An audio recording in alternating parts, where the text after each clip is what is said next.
From Hollywood, California, the Lux Radio Theater presents Herbert Marshall and Margaret Sullivan in The Petrified Forest with Eduardo Cianelli.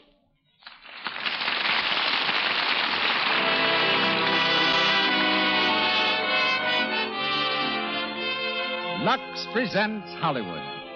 Week after week, these programs come to you, ladies and gentlemen, because week after week you make them possible through your loyalty to our products. And the Lux Radio Theater is the means our sponsors take of showing you their gratitude. Starring for you tonight are Herbert Marshall, Margaret Sullivan, Eduardo Cianelli, and Donald Meek. You will hear from two special guests, Charles J. Smith, superintendent of the Petrified Forest National Monument, and Nick Janios, manager of that famous movie restaurant, the Café de Paris at 20th Century Fox Studios. Our music is directed by Louis Silvers, with our entire production in the hands of that master showman, ladies and gentlemen, Mr. Cecil B. DeMille.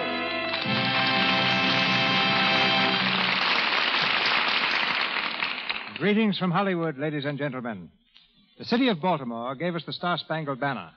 It also gave us a star-spangled group of theatrical personalities who assembled there just 5 years ago under the banner of the University Players. At that time, they were an unknown collection of stage-struck youngsters intent on making good. Their leading man was Henry Fonda, and their ingenue, a little miss from Virginia named Margaret Sullivan. They remained in Baltimore 17 weeks, employed by an optimistic producer who paid them $10 a week and meals. This year, as the star of Stage Door, Margaret Sullivan returned to the same city and to the same theater, rounding out a 5-year campaign in a burst of glorious success. When Margaret was in college, her English professor returned an essay she had written with a brief but uncompromising comment, "For heaven's sake, stop acting." Margaret was just stubborn enough to ignore him, reasoning that a girl must have some fun. She's been acting ever since. With her love for the legitimate stage keeping her from Hollywood all too long. She's back here now, however, and starts work shortly on a new film. Margaret has a farm in New Jersey, cooks excellent onion soup, likes fishing, and doesn't mind at all if you call her Maggie. This is her debut in the Lux Radio Theater, and we hear her as Gabby in Robert Sherwood's great play, The Petrified Forest. It's always a particular pleasure to announce the return to our program of Herbert Marshall. When last year, Mr. Marshall was filming the Paramount picture Angel. Since then, with Barbara Stanwyck, he's made Breakfast for Two at RKO. His role tonight is that of Alan Squire. Two other splendid performers also make their Lux Radio Theater debut tonight, Eduardo Cianelli and Donald Meek. A comparative newcomer to pictures, Mr. Cianelli is already duplicating in films the brilliant record he established on the legitimate stage as a character actor. He comes to us as Duke Mantee, while Mr. Meek plays Gramp, Wallace Clark, Mr. Chisholm, and Frank Milan plays Bose. Our play begins. The Lux Radio Theater presents Herbert Marshall and Margaret Sullivan in The Petrified Forest with Eduardo Cianelli and Donald Meek.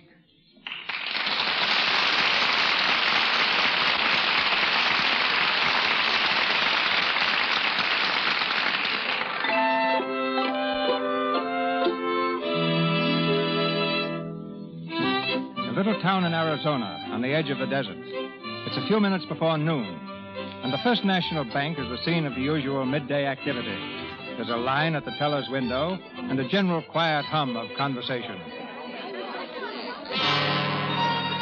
Suddenly, the front door is thrown open, and 4 men stand in the doorway, leveling machine guns.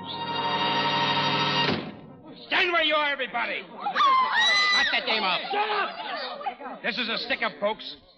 Now, everybody just stand still and you won't get into no trouble. This is Duke Mantee here, and he don't take no fooling. Now mind the gap. Get that door back there. Cover the door, Hank. Don't let anyone in. Okay, Duke. Got the door, Jackie? It's in the drawer. Open up, you. I'm speaking to you, Teller. Open it up yourself. Why, you... Don't argue with him. Open it. Let me give it to this wise guy, will you? I'll take care of him myself. You got the door? Yeah. All set, Duke. Open the door, Duke. Right. Now, everybody stay right where you are. And if any wise guy's looking for trouble, remember, a Tommy gun makes a noise like this. That's just to give an idea. All right, Jackie, let's go.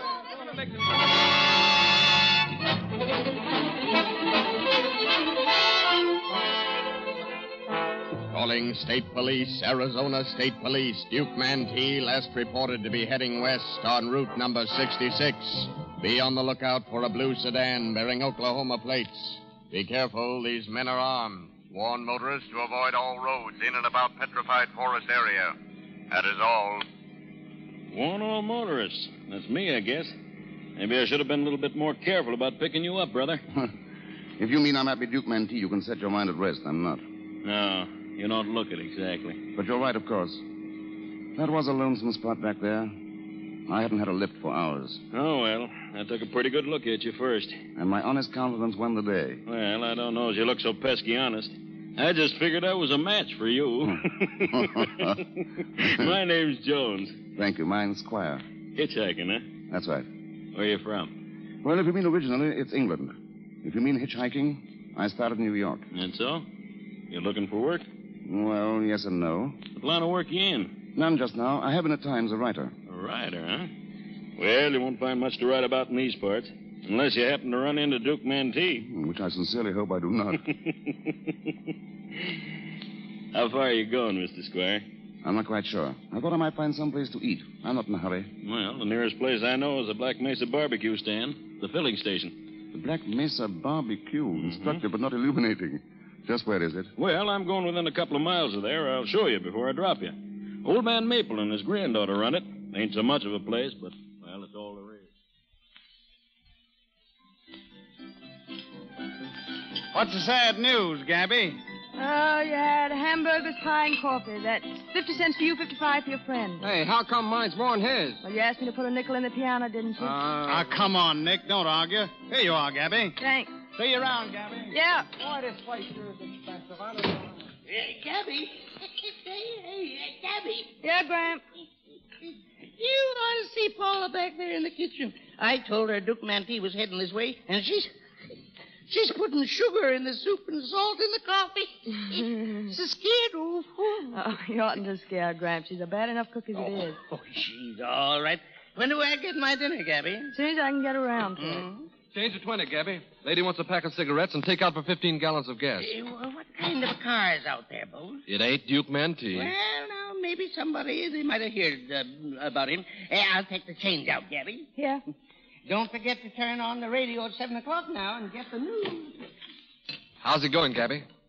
Oh, all right. Not so good outside. 10 customers all day. If it gets much worse, you can fire me and handle the pump yourself. We're satisfied. Hey, Gabby, come outside and sit with me a while, will you?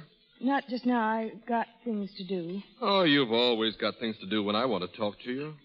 Well, to tell you the truth, I want to read. I haven't had a minute to myself all day. That book there? Yeah. That's it. It is nothing that would interest you. How do you know? Oh, poetry. The shapely, slender shoulders small, long arms, hands wrought in glorious... Oh. I told you wouldn't like it. Do you? Sure. It makes me forget where I am. You sure hate this place, don't you? Well, I didn't like it much when I first came. Then why do you stay? You ought to know that, Gabby. You can call me a sap if you want to, but I'm falling in love with you. Yeah? Have you ever been in love before? No. Have you ever said you were? Why, sure, lots of times. Did they believe you? Well, certainly they did. But I couldn't fool you, Gabby. I wouldn't want to. Don't you like me at all? Sure, I like you. But not much? Some. Enough for you, not enough for me. What's the matter with me, Gabby? Nothing. Rose, why do you wear that football jersey? Huh? Number 42. You're proud of it, aren't you? Well, I was pretty good back in college. Why, Oh, yes, I get it. I'm just another rah-rah boy, huh? No, you're all right, Bose. Say, what kind of a guy would it take to soften you up anyway? Well, I don't know if anyone could. But I do know you'd have to be different. Not the people around here. You'd have to be like out of another world. You're crazy, you know. Gabby, couldn't you pretend I was that fella and kiss me once? Sorry. Oh, come on, Gabby. Stop it, Bose. Oh, listen, baby, Good evening. Oh, good evening. Can I get something to eat? Yeah, Miss Maple here will take care of you. Thank you. You can sit down right over there. Here's a bill of fare. It's kind of grimy, but the food's clean. Well, what do you think you'd like? Hamburgers, steak? I'll leave that to you. Okay. Customer Bose. Bose. All right. By the way, where am I? Black Mesa. And it's even more dreary than it sounds. Where are you planning to go? My plans have been uncertain. Oh, just bumming along? Call it gypsying. I had a vague idea that I'd like to see the Pacific Ocean. And perhaps drown in it. But that depends. Where'd you come from? Quite a long way, Miss Maple. Is that the name? Yeah, that's it. You're English, aren't you? Call me an American, once removed. Why? I could tell you didn't belong around here. Is that a compliment? Sometimes I'm afraid I don't belong any place. I'll go get you dinner.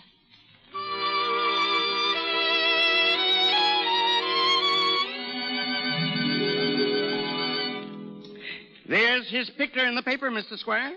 Duke Mantee. He doesn't look very vicious, does he? Well, I'll tell you. You can't tell a killer except by his chin. Did you ever notice that? I don't think I ever saw a killer. Well, I've seen plenty of killers. You ever hear of Billy the Kid? Yes, indeed. Well, I knowed him well. He took a couple of shots at me once.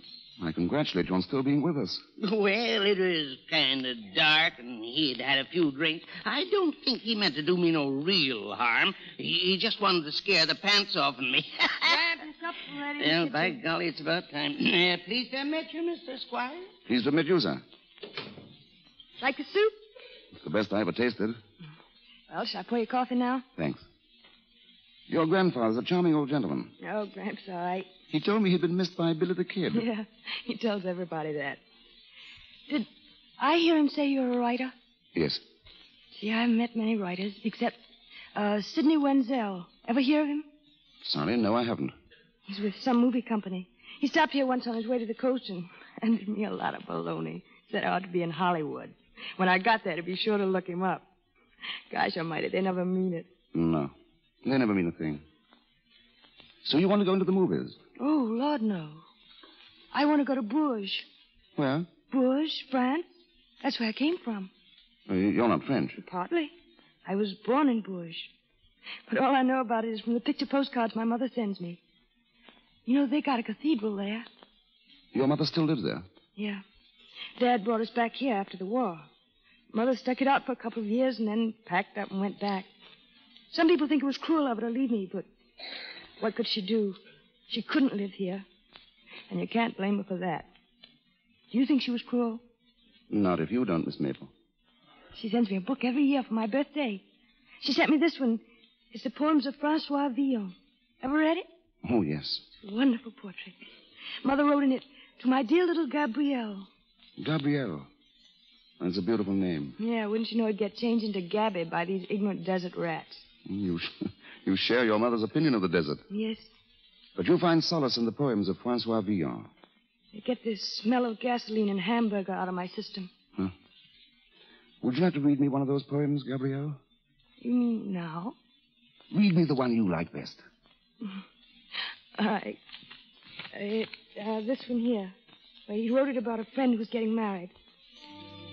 At daybreak, when the falcon claps his wings, no fit for grief, but noble heart held high, with loud, glad noise he stirs himself and springs, and takes his meat, and toward his lure draws nigh. Description of car follows. Blue sedan bearing Oklahoma plates. There is a bullet hole in front fender, shattered glass and rear window. Mantee's girl is riding in the car with 4 men. Turn that thing He's off. wearing a long... This car is dynamite, Duke. They've got us spotted, Duke. We've got to switch cars. Shut up. Let me think. Doris, Yeah, Duke? you gotta get out of this car, see? We'll pick up another one down the road, and you and Mike and Flint can drive it around till the cops get off our tails. Oh, Duke, I'd rather be in your car. I don't like to travel without you. You'll be safer, kid. As if I cared. Mean that? Don't you know it? Oh, Duke. No. You gotta switch, kid. We'll get rid of this car, too, as soon as we get a chance. We'll meet you later. Where, Duke? There's a filling station about 10 miles past the crossroads. That's liable to be your hot spot, Duke. Then we'll cool it off. We'll take over the joint and stand up an army. You meet us there, Doris. It's a joint called the Black Mesa Barbecue.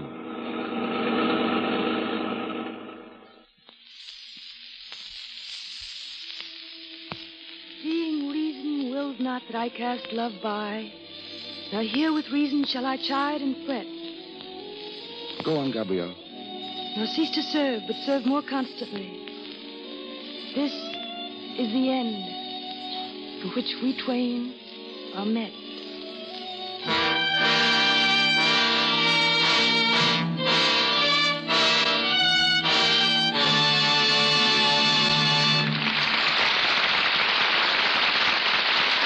While we are waiting for the second act of The Petrified Forest, starring Herbert Marshall and Margaret Sullivan, let's stop in for a moment at a house on Franklin Avenue where a smart young secretary lives with her mother. Mother. Oh, there you are. Oh, please be an angel pet and press my white evening dress. Ooh, well, there's no knowing where a Kansas cyclone will strike next. Now, would you mind explaining why, if you knew you were going out tonight, you didn't phone me from the office? Oh, darling, please get into action. This is a crisis. I'm going dancing with the boss's son. Well. And I couldn't call you because I was taking dictation all afternoon. And now I'm a little frazzled around the edges. I won't have time to do the dress My myself. dear, you do look tired. Why don't you take a little nap? You'll feel so much better. Nap? Oh, I haven't the time. Anyhow, I know something better and quicker. I'll just pop into a Lux toilet soap bath. Well, I don't know. I should think that if you're don't worry, Mother. My Lux toilet soap bath really does refresh me wonderfully. Leaves me feeling full of pep. Well, you certainly always do look lovely when you go out. Oh, you're just an old flatter. Well, anyway, there's another thing my Lux toilet soap bath does for me. Its active lather is a wonderful way to protect daintiness. And I love the delicate perfume it leaves on my skin. Well, hurry up, dear. You won't be ready in time. All right, I'm off to my beauty bath. Be nice to Bill if he gets here before I come down. Mr. DeMille takes us back to our play. Herbert Marshall, Margaret Sullivan, Eduardo Cianelli, and Donald Meek continue with The Petrified Forest.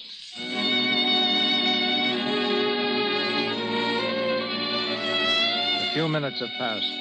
Purple shadows are gathering over the desert. In the Black Mesa barbecue, Gabby and Squire, unaware of the approaching gangsters, continue their talk over the lunch counter. And that's why you want to go to France, for understanding. Yes, and I will go there someday when I have the money. I hope I won't be too old. I dream about it all the time. Bourges. There's something beautiful to look at, and wine, and dancing in the streets. If I were you, I'd stay here, Gabrielle, and avoid disappointment. You see, I've been to France. Oh, what were you doing? Writing books? No, planning to write books. You see, I married. My wife supported me. Oh. Oh, please, don't think too ill of me. I once actually wrote a book. What was it, fiction? In a sense. It was a novel. Not very successful, I'm afraid. It cost my publisher quite a lot of money. It also cost him his wife. You see, she divorced him and married me. She saw in me a major artist who only needed a background to bring him out. She gave it to me with a fine view of the Mediterranean. For 8 years, I reclined on my background, waiting for the major artist to step forth and write. But he didn't. And you've left your wife now?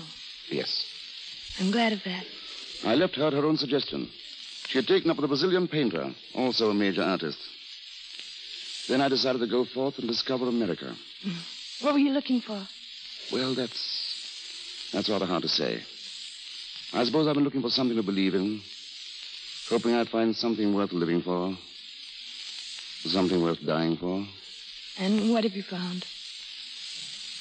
Nothing as interesting as an old man who was missed by Billy the Kid and a fair young lady who reads Villon. I do other things that would surprise you. I'm sure you do. I wouldn't tell this to everybody. I paint pictures. Oh, could I see them? Oh, I never let people see them. I'd only get kidded. They're kind of crazy Oh, pictures. please let me see them. Perhaps it's my mission to introduce you to posterity as an American genius. Are you kidding me? No, Gabrielle. I've never kidded anybody outside of myself.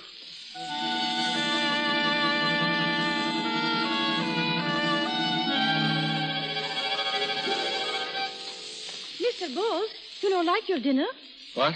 You don't like your dinner, Mr. Bowles? Oh, sure, Paula. I always like what you cook. Well, but you know it. Well, I'm just not as hungry as usual. Well, you sit and look at that door. And you look at that door. Oh, come on. You eat your dinner, eh?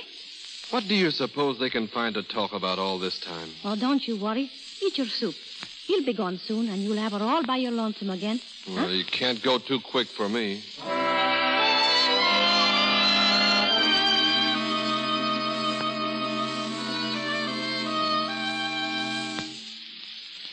Well, that's a lot of them. They're terrible, aren't they? I don't know. What made you paint with these extraordinary colors? I don't know. It's just the way I feel and see. Are they any good? I tell you, Gabrielle, I can't say. I'm tremendously impressed. Gee, I bet I could improve if I could get to France. You know, they've got some of the finest art schools in the world there. Don't you realize? There are probably thousands of artists in France today who are saying, I'd find a really big theme for my canvas if I could only get out to Arizona. Yeah, I know. They say the desert's full of mystery and it's haunted and all that. Maybe it is, but there's something in me that makes me want something different. Maybe it's the French in my blood. I wonder. Would you like to marry a Frenchman? No, I don't want to marry anyone. I want to be free. Always. Well, how about that stalwart youth outside there in the football jersey? When I came in here before... Oh, he was trying to kiss me. That's nothing. There's always a chance of development. Yeah, he's after me, all right. Do you think he'll succeed? Well, I haven't decided yet. What do you say? Don't ask me, Gabrielle. But you ought to know something. You've seen a lot. I don't know anything. You see, the trouble with me is I belong to a vanishing race. I'm one of the intellectuals. That means you've got brains. Yes, brains without purpose. No aim. But you must have some kind of a purpose. Where are you going from here? That depends where this road leads. Oh, it leads to the Petrified Forest. It's a gloomy old place full of dead trees that have turned to stone in the desert. The Petrified Forest? A suitable haven for me. Perhaps that's what I'm destined for, to make an interesting fossil for future study. Alan Squire, a specimen of the in-between age who was born too late for the Great War and too soon for... This coffee's good. Here, have some more. You know, you talk like a darn fool. I know it. No wonder your wife kicked you out. No wonder she fell for you in the first place. What did you say your name was? Alan. Alan? I've been thinking. About what? Thinking how wonderful it would be to go to France with you. To see all its beauty through your eyes. To learn all about its art from you. You know, you could make an artist out of me, a real artist. You could make me think and feel. Oh, it would be glorious. Alan, could it possibly be? I'm afraid not. I could never retrace my steps. Oh, you mean you haven't enough money? Even that is an understatement. Well, I haven't enough either yet. But I've got a lot coming to me someday. What? Are you proposing to me?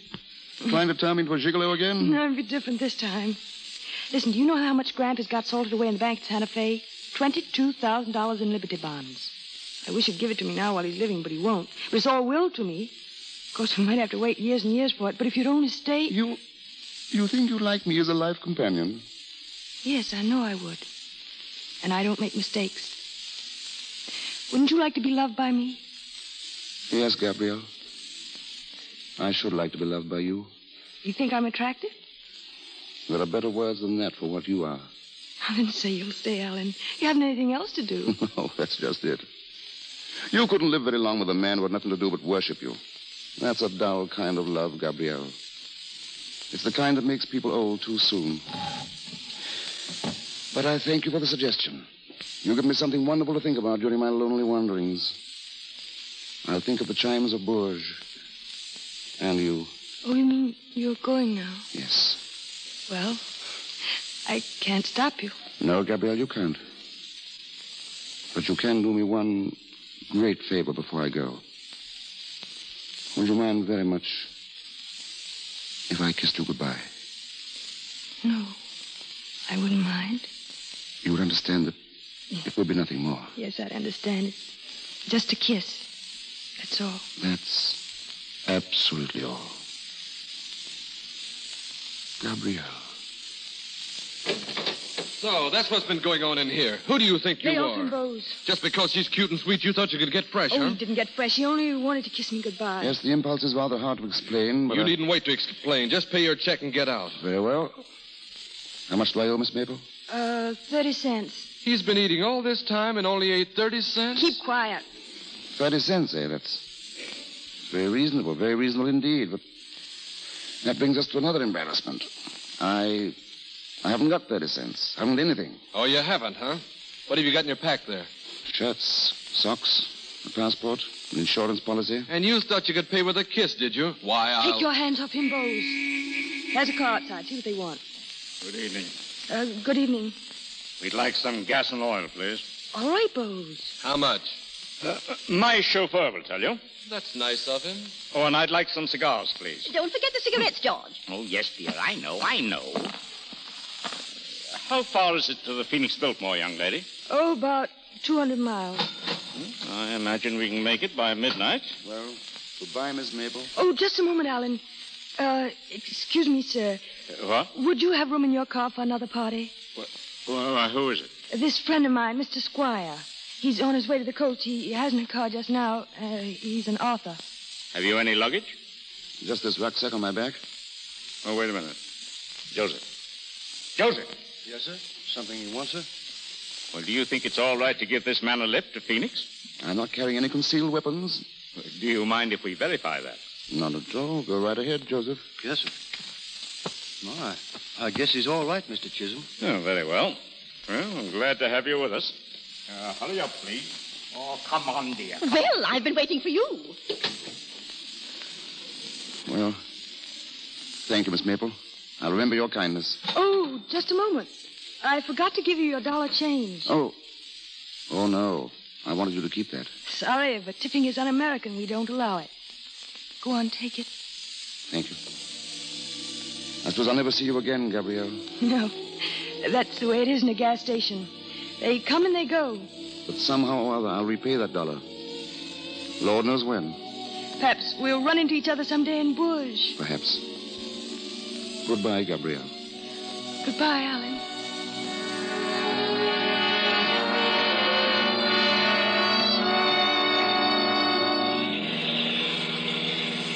What did you say, Joseph? The lights are down there on the road. Don't stop, Joseph. You never can tell what it might be. It looks like a car pulled right across the center of the road.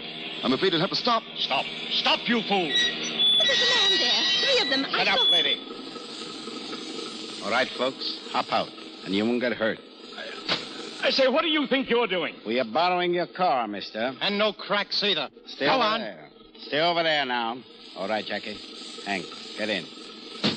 Thanks, folks. So long.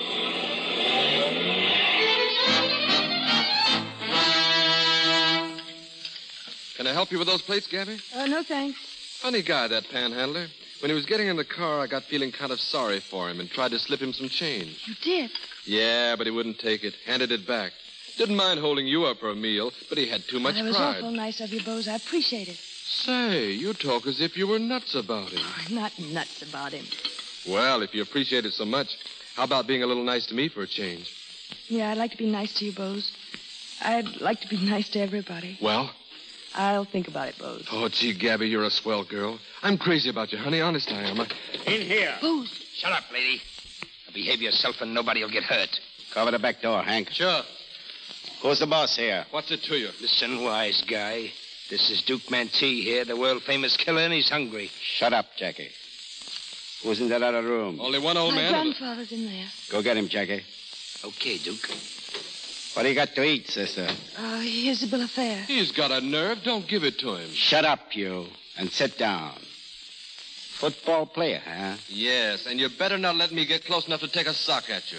I used to be quite a fan. Hey, cut it now. Come on. Come on in here. Here's the old man. Sit down, Pop. So you're Mantee, huh? You're the killer. That's right, Pop. But just sit tight and you'll be okay. You needn't think I'm scared of you. I've knowed real killers. Gabrielle. Alan, why did you come back? There's some bandits around here. Yes, so we heard. They stole Mr. Chisholm's car. All right, buddy, take it easy. Oh, my friend of the road. Sit down, pal, down here. Why, thanks. I'd be delighted. That's Duke Mantee, Mr. Squire. What did I tell you about a killer's chin, huh? He's a killer, all right. He's a gangster and a rat. Shut up, Bose. Yeah, and if the sheriff finds out he's here, we'll have some real killing, won't we? The cops ain't likely to catch up with us. Not tonight. So we can all be quiet and peaceable and have a few beers together and listen to the radio. Because I may as well tell you, folks, old Jackie there with a machine gun is pretty nervous. And he's got the itch between his fingers. So let's everybody stay right where they are.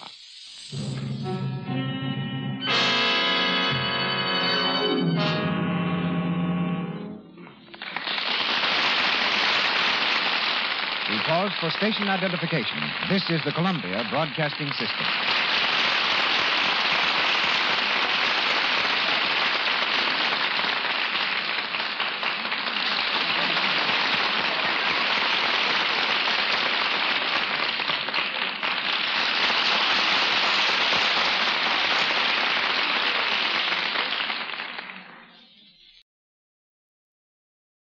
Act 3 of our play, starring Herbert Marshall and Margaret Sullivan, will be heard shortly. It's undoubtedly true that most of us are a lot more familiar with the play and the motion picture called The Petrified Forest than with the 90,000 acres in northeast Arizona from which the drama borrowed its name. A national monument, the Petrified Forest is one of the most amazing and least known spots in the United States.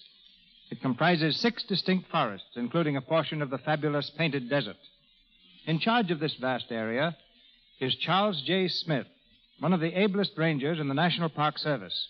Formerly at Yellowstone Park, then chief ranger at the Grand Canyon, Mr. Smith has been at the Petrified Forest since he became its first superintendent 8 years ago. Mr. Smith, the heroine of our play called the Petrified Forest a gloomy old place full of dead trees that have turned to stone. What have you to say about it? Well, Mr. DeMille, it's certainly an old place, and it certainly is full of trees turned into stone. But as for being gloomy, well, to me it's the most awe-inspiring sight in the whole world. One of our 6 forests happens to be called the Blue Forest. I can easily understand that if anyone wanders out there all alone and is inclined to be a little moody, the weird atmosphere of the place won't make him any more joyful.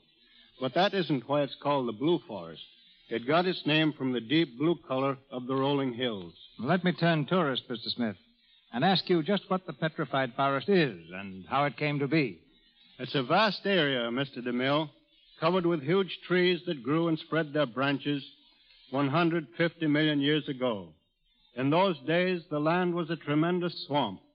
The only living things were the trees, a few plants, and several species of ferocious-looking reptiles, the like of which you see today only in nightmares.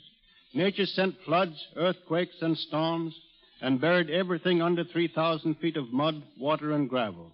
Then, after 100 million years, Mother Nature, being a woman, changed her mind. She sent winds, rains, and more storms to erode the earth, to sweep it away, and bring this forgotten cradle of life back into the light of day. The bones of the reptiles have turned to fossils, and the trees lie stretched out on the earth, petrified into a substance almost as hard as diamonds and of tremendous weight. But what made them turn to stone? The great pressure under which they lay, together with the minerals in the waters that once rolled over them. The trees have turned from wood into gorgeously colored semi-precious stones. The outside is reddish-brown, but where the logs have broken apart, where they have crashed into heaps of stone, they are glittering masses of pure agate, carnelian, amethyst, jasper, and onyx. Were all the trees in the Petrified Forest blown apart, and their semi-precious jewels extracted, there'd arise a mountain of glittering stones worth a fortune. That statement, Mr. Smith, is apt to bring half the country to your doorstep tomorrow. I'll be glad to welcome them. But they'll soon learn that no one is allowed to carry off samples and that the grounds are closed and carefully patrolled at night. Yes, it's a strange, weird place. Like the Blue Forest, the second forest has its own peculiar characteristics. There, the ground is covered with chips of petrified wood, and at times, as you walk through them, they'll ring out with a tinkling sound like the music of tiny silver bells. Have you ever encountered any incident such as our play presents? Has a bandit ever sought sanctuary in your hills and deserts? No, not that I know of. But Route 66, which was undoubtedly the road taken by Duke Mantee, leads right into the forest.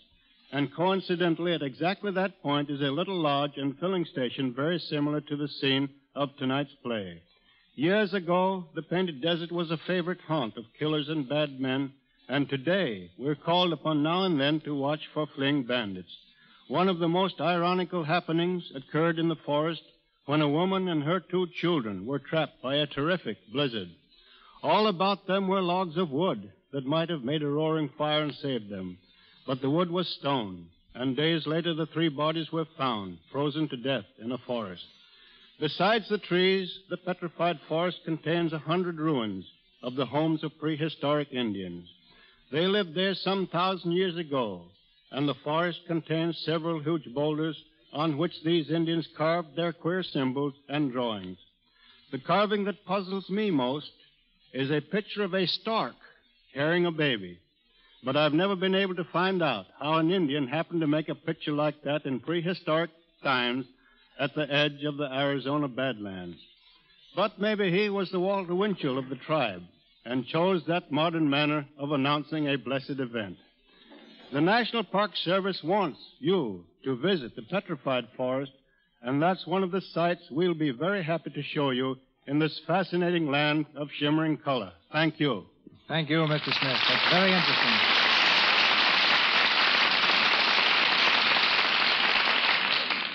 The Petrified Forest, starring Herbert Marshall, Margaret Sullivan, Eduardo Cianelli, and Donald Meek.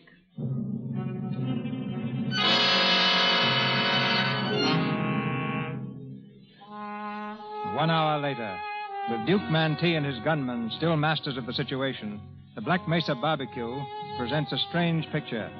Gabby, Allen, Gramp, and Bose are huddled together near the counter. On the other side of the room, the gangsters sprawl comfortably in their chairs, listening to the radio, machine guns resting on their knees.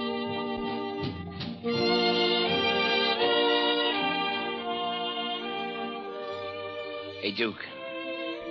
What do you say we lay him out of here? Not yet. We gotta give him time to get here. Maybe they got lost. Not Doris.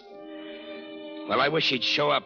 Waiting for a girl, huh? Sit down, halfback, and sit still. I'd hate to see anything happen to you. Let something happen. Let there be killings. All evening long, I've had a feeling of destiny closing in. Do you believe in astrology, Duke? I couldn't say, pal. I don't normally. But when I was coming back here along that road, I began to feel the enchantment of this desert. The stars seemed to be mocking me and saying, "This is the end of your terror. You thought you could escape it, but we know better." Perhaps they know that my death is imminent. It's a fascinating thought. Let's skip it. Bring some beer for the bunch, sister. Yeah, all right. None for me. Why not? I don't drink with murderers. I'd be a little tactful, Bose. Remember, they're your guests. Yes, cowards that haven't got the nerve to tackle life with their brains and principles. They've got to use guns, yellow rats. Step over to this side of the room, halfback. What? Come on, move. Sit down, Jack, and keep still. I want to hear the news. Didn't you hear what he called you? Sit down and keep quiet. Gang. The gang made its escape in 2 cars, one of which contained Mantee and 3 other men. The other car contained 2 men and 1 woman.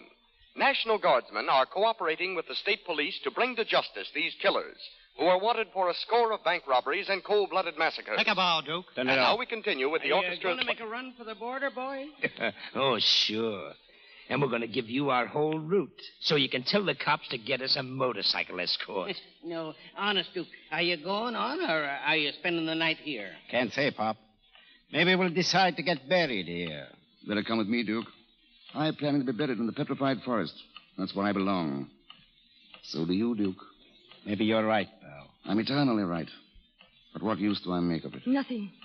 You don't make use of anything. Love, life, or anything else. Do you, Ellen? No, Gabrielle. Do you mind so much?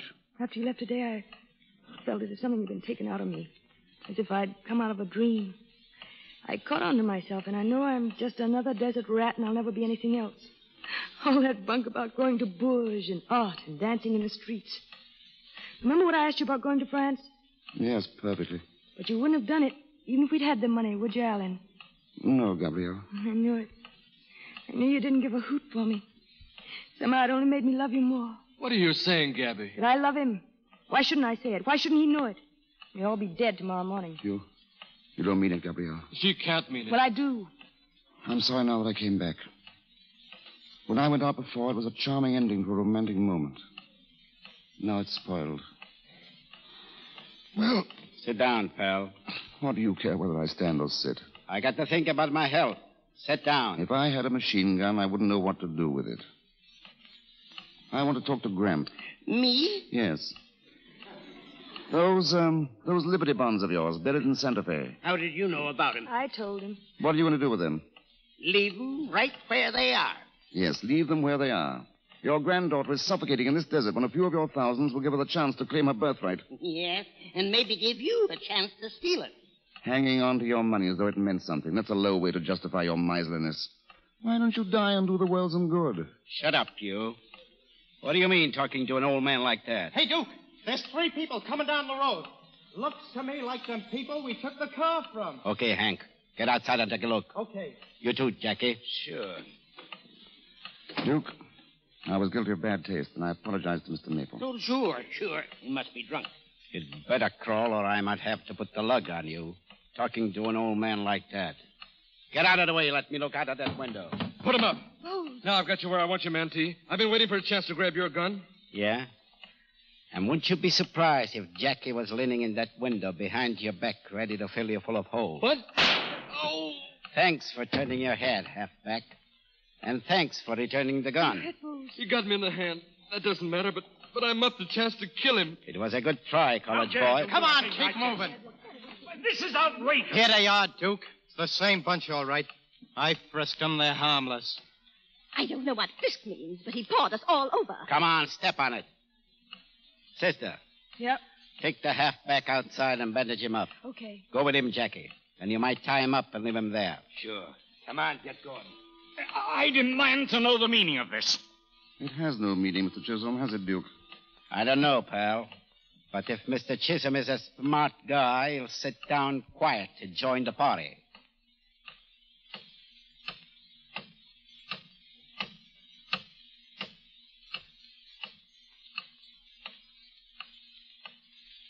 Hey, Duke, I'm getting jumpy. Shut up. Go out and see if Jack is with that dame and the halfback. They're okay. He's tying them up. I say, Duke. What? Would you mind passing me that rucksack? It's on the table there. What do you want with it? Just inside. Just reach inside and hammer that little life insurance policy that's there, will you? What do you want with your life insurance? Expecting to die? You've guessed it, Mr. Maple. Here. Thanks, Duke. Now, may I take my fountain pen out of my vest pocket? Okay, but take it easy. What you going to write, Mr. Squire? You'll see in a minute. Duke, I have a great favor to ask of you. Yeah? I don't think you'll refuse me because you're a man of imagination. What are you getting at?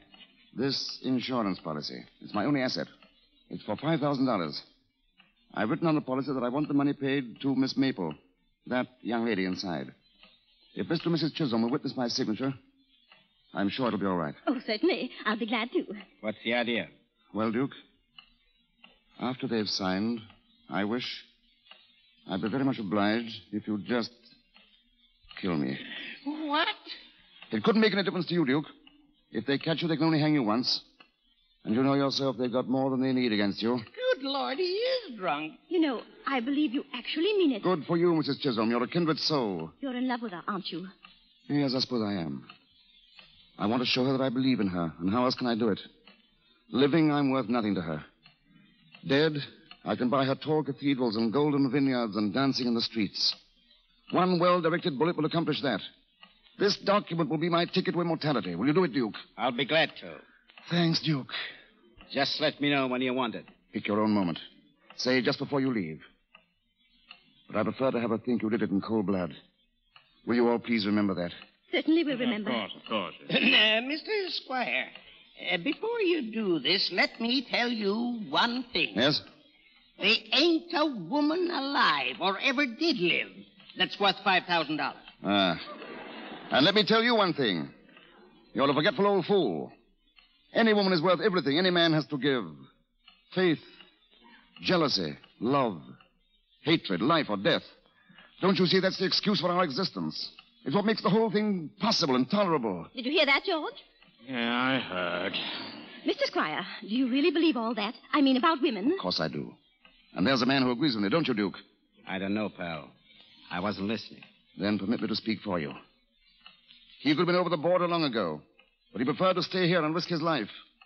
And you know why? Why? Because he has a rendezvous with a girl. Isn't that true, Duke? That's it. I guess we're all a lot of saps. But I wouldn't be surprised, pal, if you were the champ. Did you think I was kidding when I said I'd be glad to knock you off? I hope neither of us was kidding. Did you think I was? I just wanted to make sure.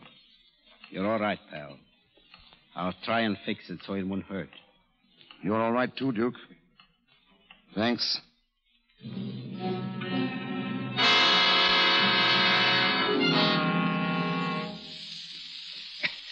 Okay, halfback. These ropes ought to hold you for a while. How's your hand, Bose? It's okay, but don't leave me, Gabby. I'm sorry, halfback, but she's coming back inside with me. Go on, sister. Gabby! I tell you, Duke, we got to blow. We'll give him 10 minutes more. Here's the dame, Duke. Say, what's this about 10 minutes? You heard it. Turn on that radio. 10 minutes. Gabrielle, I got to speak to you. You can wait until after they're gone. I can't wait. I mean, when they go, I go. I have to tell you now that I love you. Now listen, Alan. I tell you solemnly that I love you with all the heart that is left in me. He does love you, my dear. He told us so. Please, Mrs. Chisholm, I'm quite capable of saying it, even if I'm not capable of making you believe it, Gabrielle. Don't make a fool of yourself, Alan. They're all staring at you. I know they are. But you've got to believe it, and you've got to remember it. Because, you see, it's my only chance of survival. You'll find a line in that verse of Vion that fits. Thus in your field, my seed of harvester will thrive. Alan, dear, I think you're kind of crazy. And I guess I am, too. And that's why I think we'd be so terribly happy together. Don't say that, Gabrielle. Why not, when I believe it with all my heart? Well, maybe we will be happy in a funny kind of way. Alan, Hey, get away from that guy. Leave him alone. Alan, if you're going away, I'm going with you wherever it is. No, Gabrielle. I'm not going away. I don't have to go any farther, because I found the thing I was looking for. I found it here, in the Valley of the Shadow. What have you found? I can't quite say, because I don't quite know yet. All right, Duke. We needn't wait any longer. And here's a news flash, folks. Mr. Squire. Shut up. Part of Duke Mantee's gang has just been captured. Duke! Just outside the Petrified forest area, a car containing 2 men and a woman ran into a party of state troopers. From information given, the arrest of Mantee and his henchmen can be expected at any moment. Turn it off. Keep tuned into this station. Doris, she squealed. Shut up. Let me think. Shut up. Let me think. No, Duke. Don't waste any time thinking. That isn't your game. You've got to keep going and going and going. If I only knew where they took her. You're thinking of revenge, Duke. Don't. Don't give your life for anything so cheap. Duke, for God's sake. All right. We're going. Wait a minute. You're not forgetting me. Listen! It's the cops! Let me at that window. They're surrounding the whole joint. Looks like it. Hicks or G. Hicks, lay low. Listen in there. Are you coming out, or do we come in and get you? We're talking to you, Duke Mantee. Come in and get it, you dirty lout. Get down, you fool. You're staying here till we get a break. Mantee, you have no right to endanger the lives of innocent people. You folks better get down on the floor. Lie close together here in the middle. Here, let me help you grab. Right. Come here, Gabi. Where is the light switch? To the right of the door. Turn them out, Jackie.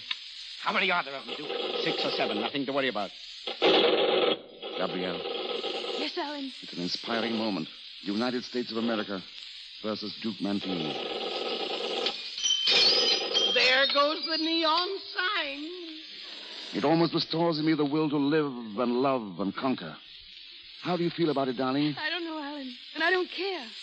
Alan, when you get to France, what do you see first? The fields and forests of Normandy. And then... What, Alan? And then Paris. Paris is such the most marvelous place in the world. All places are marvelous when you've someone to love. Even here? Especially here, darling. As long as I live, I'll be grateful to Duke Mantee. Alan, will you please kiss me? Oh, Gabby. Gabby, darling. All right, boys. Get on our way. Get out the back way and grab the car. Now it's going to be all over. Not for us, Alan, never. You better stay where you are, folks, for a while. Come on, Hank. Duke, wait. Alan, keep down. Duke, you promised. Get out of my way. You can't go. You know what you said. Get out of my way or I'll... Yes. Duke, yes. You still want it? No matter whether I want it or not, you've got to. Okay, pal. Here you are. Come on, Duke. He missed it. Alan, look at me. Stripe, get Bose. Quick, tell him to get a doctor. Hurry. I will.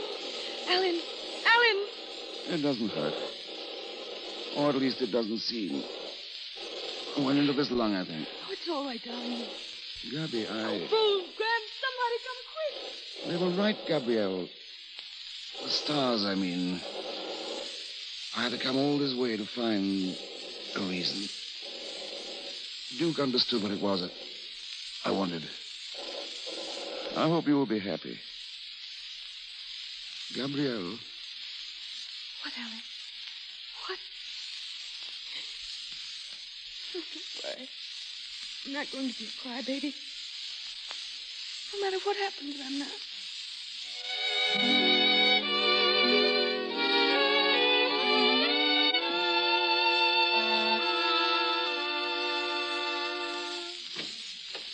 Gabby, What, Bose? they got Mantee, Gabby. Did they? How is that fella? The doctor's in with him now. He's pretty bad. Oh, gee, that's tough. He was a good guy up there. If he doesn't come back, we'll bury him out there in the Petrified Forest. The Petrified Forest? That's what he wanted. Doctor. Miss Maple? How is he, Doctor? Is there any chance at all? Yes, there is. Oh, what do you... He has a chance to live, if he wants to. Oh, let me see him. Let me speak to him. Alan. Alan, dear, can you hear me? Gabrielle. Alan, you're going to live. Do you understand? You're going to live, Alan. No, Gabrielle. The stars ordained it. No, the stars have gone. It's morning, darling. Is it? Alan, listen, you must want to live for me. Don't you remember you said you wanted to? Oh, please, Alan, please, darling, don't leave me. No. No, Gabrielle. I won't leave you. Oh, darling. Remember, the poem. Thus in your field my seed of harvester will thrive. For the fruit is like me that I set. God bids me tend it. It's good husbandry. This is the end for which we twain are met.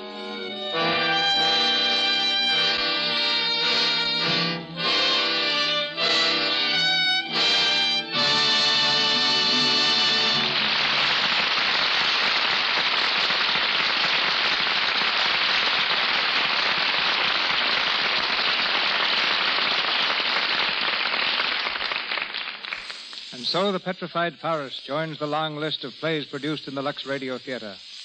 A little later, we'll hear again from Herbert Marshall and Margaret Sullivan. Now for a little visit behind the scenes of Hollywood. Most of the action of our play centered in a restaurant, a stopping-off place at the desert's edge. There's another kind of restaurant here in the film capital, equally individual.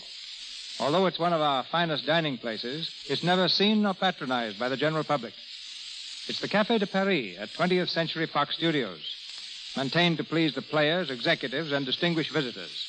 In command is Nick Janios, a Greek, who first learned the favorite foods of the stars by managing the celebrated Brown Derby. Nick feeds the stars not only at mealtimes, but during production, too, for it's part of his job to supply the food seen in pictures. Is that correct, Nick? Yes, and it's quite a task when you have a picture like wife, doctor, and nurse. For example, a lot of the scenes take place in the kitchen of a nightclub. So I had to supply hundreds of pounds of food, complete equipment, and teach the actors to act like chefs. Why is it, Nick, that so many of your countrymen own restaurants? Why are so many Chinese in laundry business? You're going into reverse. I'm the one who asked the questions. Well, next time, ask me for an easy one. Like why so many stars use Lux toilet soap? Well, why wait till next time? All right, in the first place, it's the official soap at 20th Century Fox Studios. And anything that stops with Mr. Zanuck is good enough for me. Okay. What's your next course? What more can you tell us about supplying food for pictures? Is there a particular knack, Nick? That's pretty good. For one thing, we have to be just as accurate in food matters as we are in costumes or backgrounds. Take the picture in all Chicago. I supplied the hundreds of loaves of bread for the production, and since the time is 1871, the bread had to be baked in a round form used in those days. In the Rich Brothers picture, Life Begins in College, Harry Rich has a scene in which he impersonates a girl. You see him parting his nose, and then you see him eating the Potty Puff. No, Harry isn't crazy. In fact, he's pretty smart. But Potty Puff is really sponge cake with sugar coating. Harry, by the way, ate about 40 such a Potty Puffs. What do the other stars like when they're not dieting? Walter Windsor and Warner Baxter can be very happy with some seafood. Simon and Loretta Young like lamb chops. Charlie Chaplin is delighted with a plain jelly sandwich and a cup of tea to dunk it in. I saw Walter Cutler eat 4 lobsters at one sitting, so I guess Walter Cutler likes lobsters. Mr. McLaughlin isn't particular what he eats, as long as there are 2 portions of it. What about your smallest patron, Shirley Temple? There's my pal. Shirley and I once went into business together. She had saved $11 in a penny bank and decided to go into a pie business. I supplied the pies, 20 of them, about as big as a pancake. Shirley brought them onto the set in a pie wagon, which she called a factory. She saw them out and made $1.40. And that's where this cook's tour comes to an end. Many thanks. Thanks to you, Nick.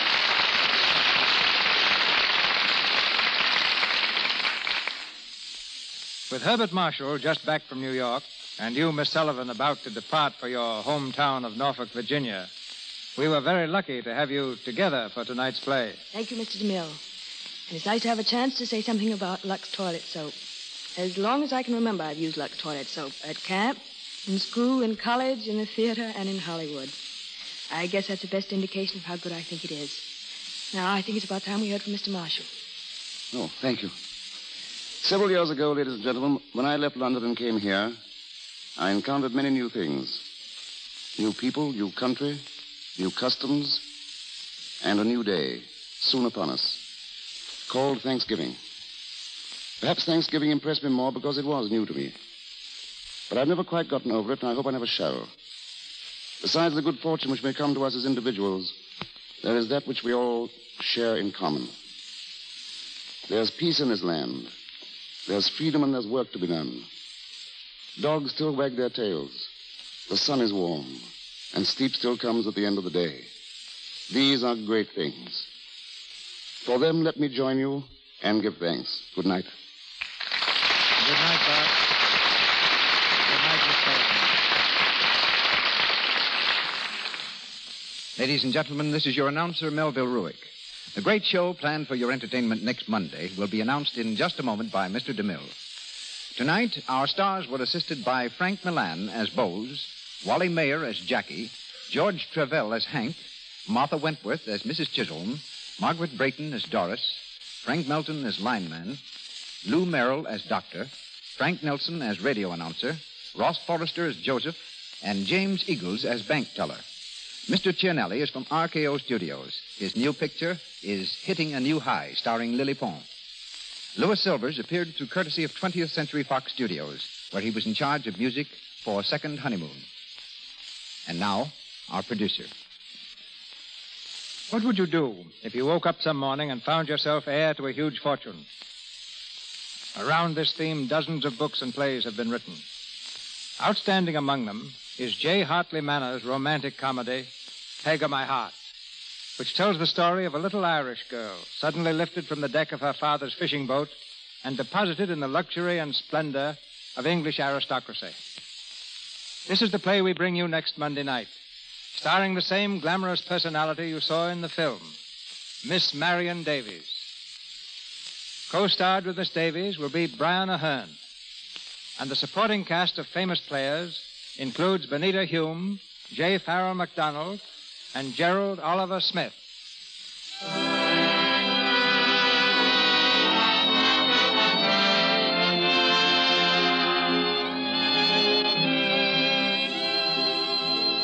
Our sponsors, the makers of Lux Toilet Soap, join me in inviting you to be with us again next Monday night when the Lux Radio Theater presents Marion Davies and Brian Ahern in Peg of My Heart with Benita Hume.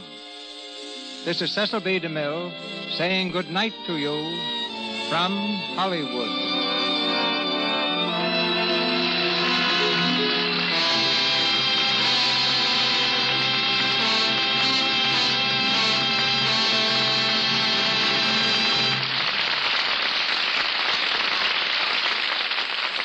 This program, ladies and gentlemen, came to you with the good wishes of the makers of Lux Toilet Soap, the beauty care preferred by 9 out of 10 Hollywood stars. Join us in the Lux Radio Theater every Monday night. Be part of the large audience that gathers weekly from coast to coast to listen to Hollywood's famous performers and the personalities behind the scenes of motion pictures. And now, our sponsors, staff, and all our cast join me in wishing you all a very happy Thanksgiving. This is the Columbia Broadcasting System.